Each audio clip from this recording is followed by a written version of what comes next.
Samples were provided by Philip Toth, an Eagle Scout and currently a senior in high school. Mark Creer, a 30-year-old silver medalist for the 100-meter high hurdles at the 1996 Olympic Games, and Marie Mitchell, a middle school teacher in her 30s.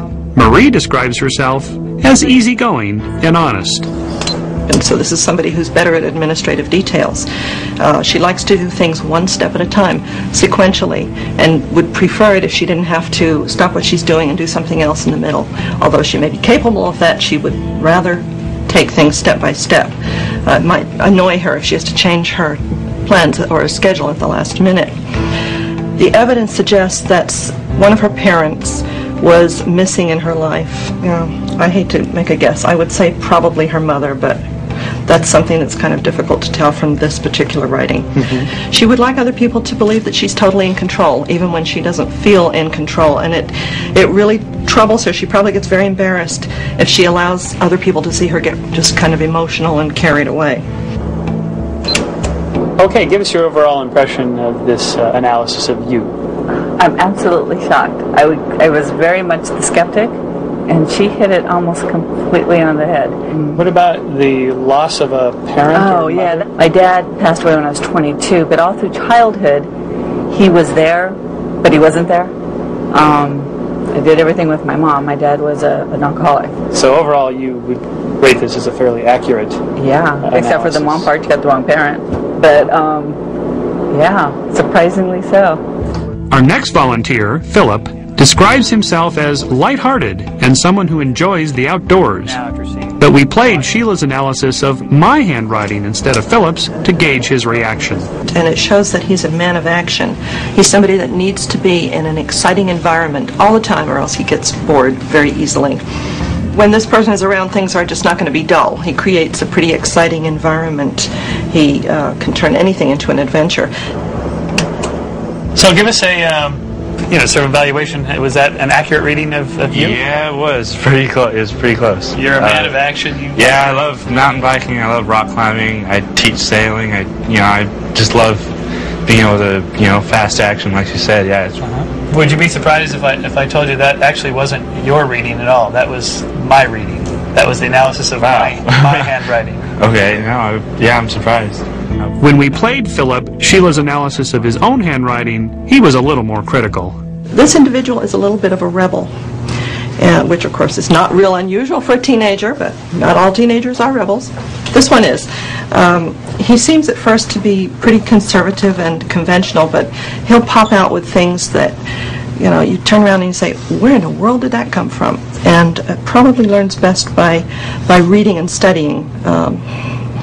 He's got good skill with his hands and probably likes to work with tools. Overall impressions of that reading? Oh, well, I don't know. Some of it was true. I think it was about half and half.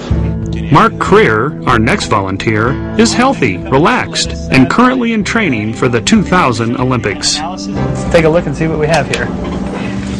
Which indicates that he's not entirely sure of himself and his place in the world, and he's experiencing quite a lot of conflict right now. He is the type of person who's going to talk around an emotionally charged subject without really dealing with it. But he's kind of being tossed back and forth between his options, and consequently he feels kind of stuck where he is. He wants to move forward, but he's afraid maybe that he's not going to be able to be up to the challenges that are waiting for him. So what do you think? Well, that's very interesting. Leading into the Sydney 2000 Olympics, I'm sure I'm a little apprehensive about a lot of things, yet motivated. I guess there's some validity to what she said in the sense of stuck in position, currently ranked #1 in the world, trying to... Oh, you're stuck at #1. Yeah, no. Well, that's a tough place to be. One play to go is down, right? So, but it was quite interesting. Certain things I'm sure has some relevance to it. I'm a skeptic to a certain degree. It's a little vague, but for that short period of sampling with 2 sentences, certain things she hit around the ballpark. We continued playing Sheila's comments, but didn't tell Mark that he was now hearing Sheila's analysis of my handwriting. This handwriting has a lot of movement in it, left to right movement, and it shows that he's a man of action. He's somebody that needs to be in an exciting environment all the time, or else he gets bored very easily. So that reading seemed maybe even more accurate than the other one? I think so. I think this was a tweet bit more accurate. So what would you think if I told you the clip you just saw was actually not a reading of you, but a reading of me? I would be surprised. Is it really you? Yeah. But what do you say? We're alike, see? Yeah, well, except I'm not that fast. Well, we had some varied reactions. Some things hit right on the money. Others fell wide of the mark. Everyone, however, seemed to like the positive statements. So did Sheila Lowe prove that graphology has a consistently high accuracy rating? I'm not so sure. Did we show that it doesn't? You be the judge. I know it works, and I know from my experience that it works. Show me why it wouldn't work. I am now a believer. If you had talked to me 4 or 5 years ago, I'm not so sure I would have said that. But, I mean, it's like a witch doctor who the patient lives. You use the witch doctor the next time. If someone could prove to me that graphology works, I would love that, because that would be one more investigative tool that we'd have.